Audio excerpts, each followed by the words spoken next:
Economía Hoy. Democratizando la educación financiera.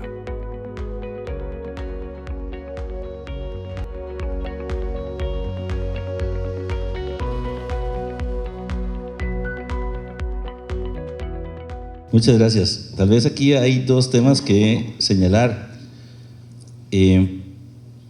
¿Ustedes saben cuántos puntos porcentuales del PIB recaudamos por cada punto del IVA? 0.38. Y ese es el 13%. O sea, que nosotros tenemos un 1% de IVA y recaudamos solo el 0.38 de ese punto porcentual. En Uruguay, en Paraguay o en Japón recaudan el 41 y el 51. ¿Y por qué es esto? Porque tenemos demasiadas exoneraciones. Aquí no hablamos del 13%, claro, lo hemos generalizado el 13%, pero cuando vemos canasta básica está el 1. Cuando vemos educación está el 0. Cuando vemos educación no formal está el 2. Cuando vemos salud está el 4. Y resulta que hay un amplio sector que no paga IVA. Y eso tiene una consecuencia.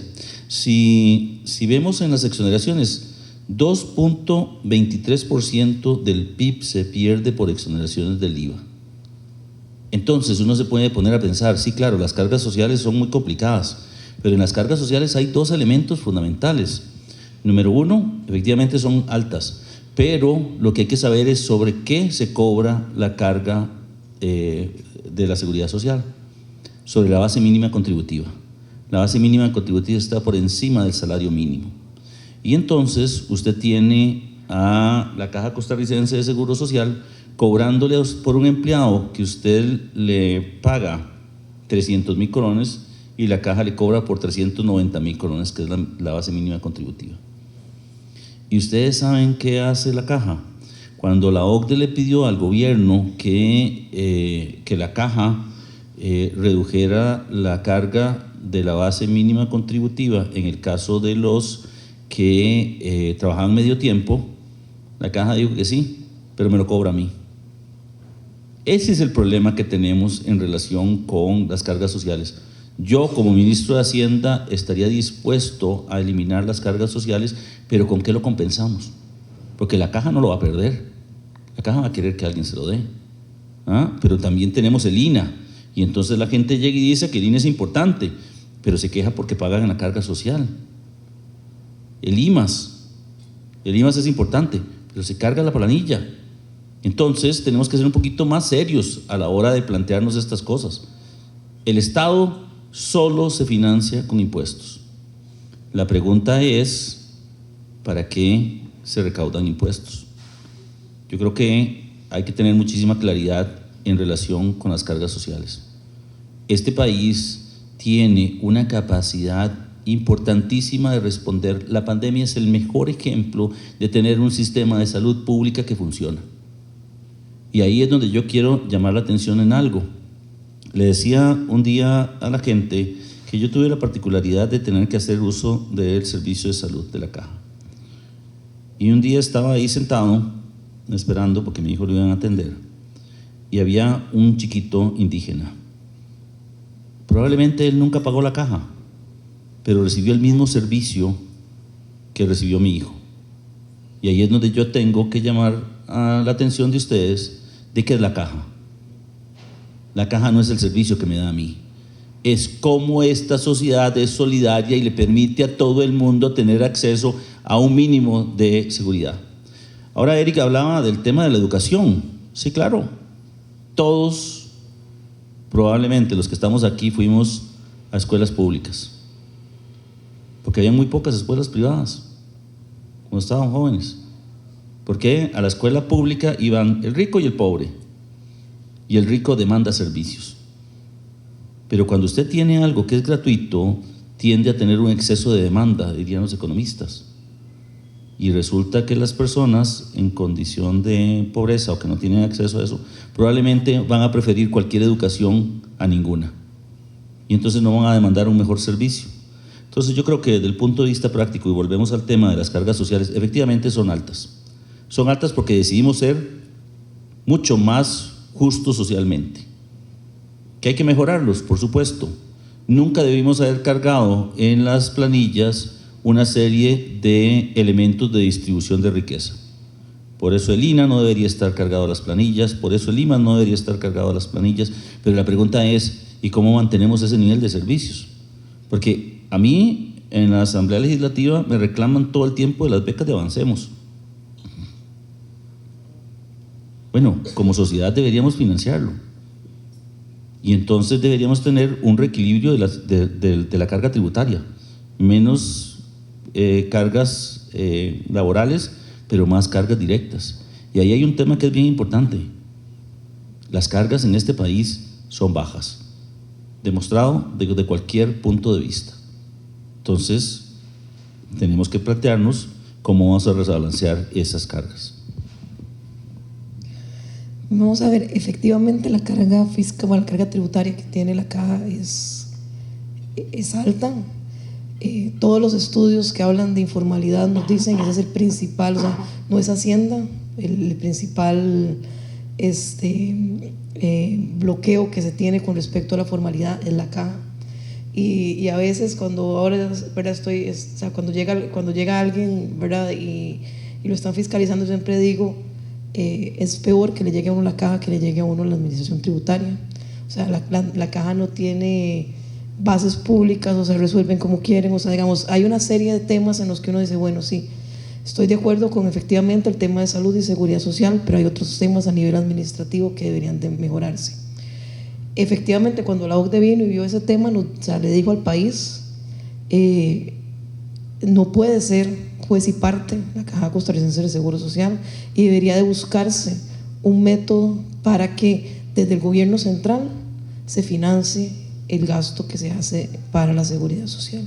Que además, volviendo a lo que ahora decía Francisco, de cuando uno tiene que hacer comparaciones y puede ver los diferentes métodos y demás que tienen, esto también hace que sea más transparente las cuentas del Estado, ¿verdad? O sea, hace que se tenga más control. ¿Por qué? Porque ese presupuesto tampoco pasa por la Asamblea Legislativa como pasa el presupuesto de la República.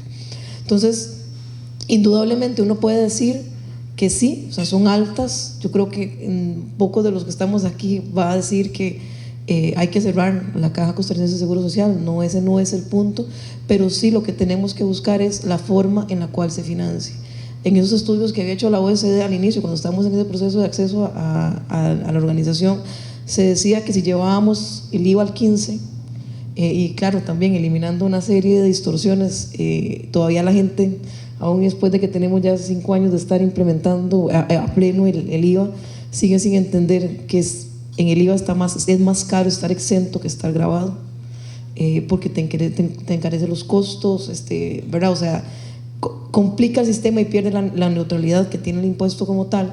Pero si uno logra hacer eso, con esos 2 puntos podríamos financiar efectivamente la caja, o al menos en ese momento los estudios, tener más transparencia en cuanto al gasto, ¿verdad?, que se tiene de la misma, y hacer que efectivamente el país se vuelva más competitivo, porque no estaríamos cargando al salario todos los costos que se tienen hoy y que estamos asumiendo los empresarios cuando decidimos si contratamos o no contratamos a alguien. Comentaba ahora antes del receso que cuando se hacen los estudios y que, digamos, a la firma buscan mucho como firma global el de decir dónde puedo ubicar, ¿verdad? O sea, viene esta empresa y dónde puedo ubicar, y se hace ese estudio de toda Latinoamérica a ver dónde de verdad podemos estar, o sea, dónde se puede ubicar esa empresa. Normalmente estábamos en el top 3, ¿verdad? O sea, entraba México, entraba Colombia, a veces entraba Uruguay, dependiendo de la inversión, pero Costa Rica siempre estaba. En los últimos 2 años, de los, no sé, 20 proyectos que hemos visto, hemos quedado en 2 en ese top 3. Entonces, de verdad, o sea, y uno dice, bueno, sí, está bien, está la opción de la zona franca, se decía ahora. No, el costo es muy alto, o sea, el costo de operar en Costa Rica, aún y cuando usted me exonere 100% la renta, sigue siendo alto, porque es cara la mano de obra, porque es cara la seguridad social, porque todos los costos asociados además son elevados.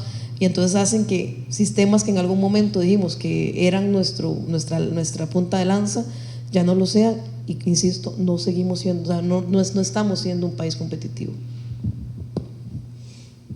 Voy a tomarlo para que don Eric sea esta vez el último, porque ustedes también hicieron el cambio y bueno, en relación con las cargas sociales creo que efectivamente sí estamos claros en que son altas, y efectivamente estamos ante un tema de valoración de la contribución que necesitamos aportar para construir el tipo de Estado que tenemos.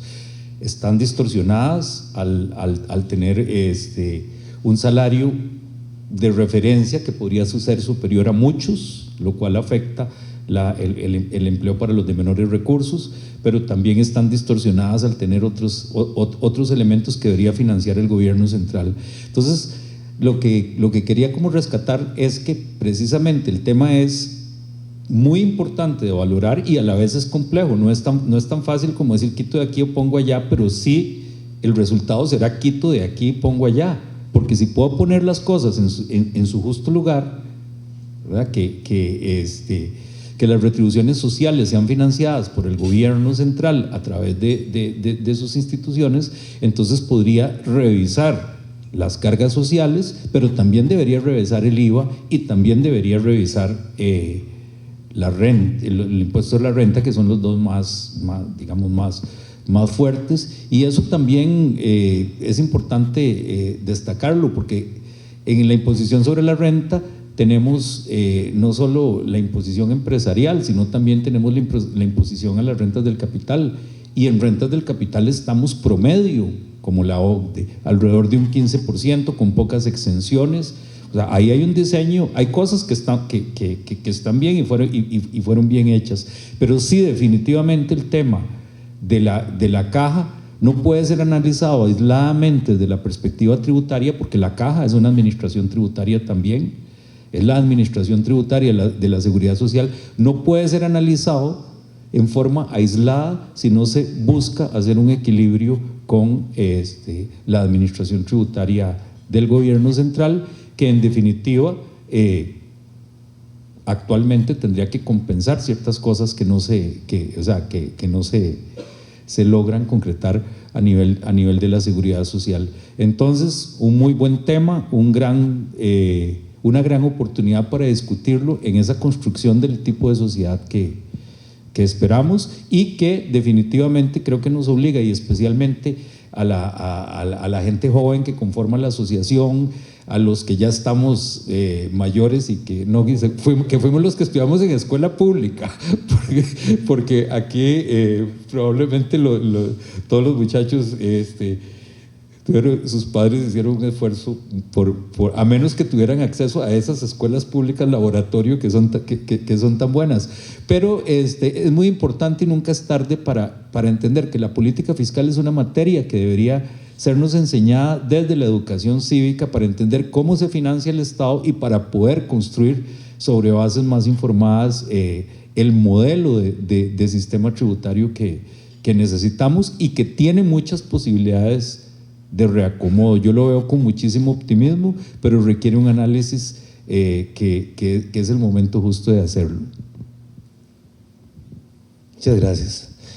Yo quisiera tal vez algún día que alguien me explicara a qué llaman justicia social, porque creo que por justicia social se han cometido las peores barbaridades que yo haya visto con ese cuento de la justicia social.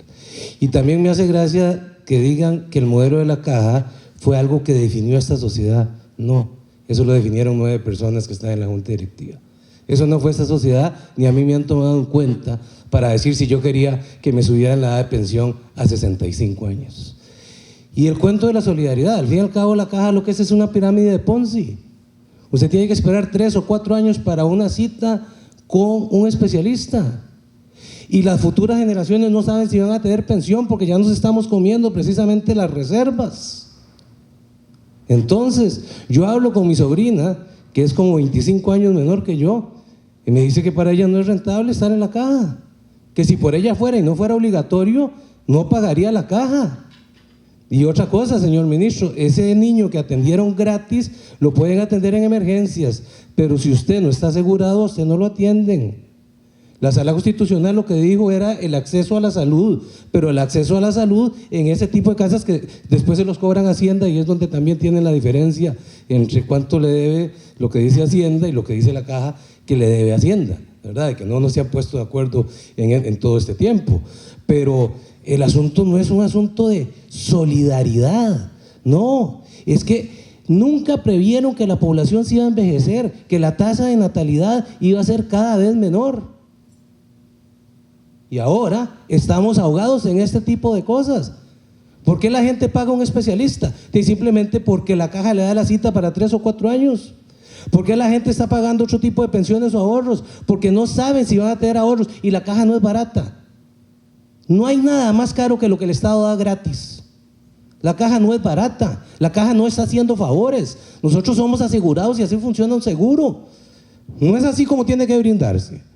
O sea, más de un 40% de las personas en la informalidad dejan muy claro que hay un resentimiento terrible con la Caja Costarricense de Seguro Social y que la caja es cara y no está cumpliendo. Y lo otro que hace las recomendaciones la OCDE es decir, bueno, reduzcamos esa exacción para fiscales, esas cargas sociales, y aumentemos tributos por otro lado para tratar de compensar este tipo de cosas. Pero viene una pregunta clave: ¿existe la viabilidad política para llevar a cabo este tipo de transformaciones? Yo creo que después de la reforma fiscal del 2018, hablar de impuestos, sobre todo en un parlamento tan fraccionado, en un parlamento tan dividido, donde el presidente de la República todos los días se apaña con un diputado diferente y la jefe de fracción oficialista todos los días se apaña con un diputado diferente, así no se puede llegar a ningún acuerdo de cómo vamos a transformar esto. A este gobierno le quedan 10 meses nada más. Estamos en un año electoral o preelectoral. Es muy difícil. Quienes hemos pasado ahí por donde asustan, sabemos que este año es el más improductivo de la Asamblea Legislativa. Si la Asamblea Legislativa per se ya es improductiva, este año va a ser un año todavía más improductivo. Este tema de discusión se va a quedar para la próxima administración. Y dejémonos de los sueños de fentanilo, que van a llegar 40 o 45 diputados. Déjense de esas historias. Eso no va a pasar. Eso no va a suceder.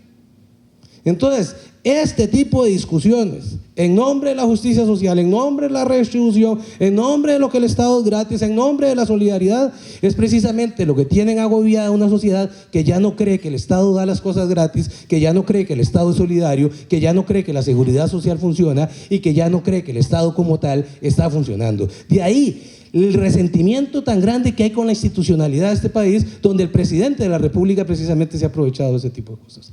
Pero ese resentimiento es totalmente válido. Son instituciones que no están dando respuesta a esta sociedad y seguimos pagando tributos, seguimos pagando cargas sociales, seguimos pagando seguridad social y no vemos las respuestas que la sociedad ocupa.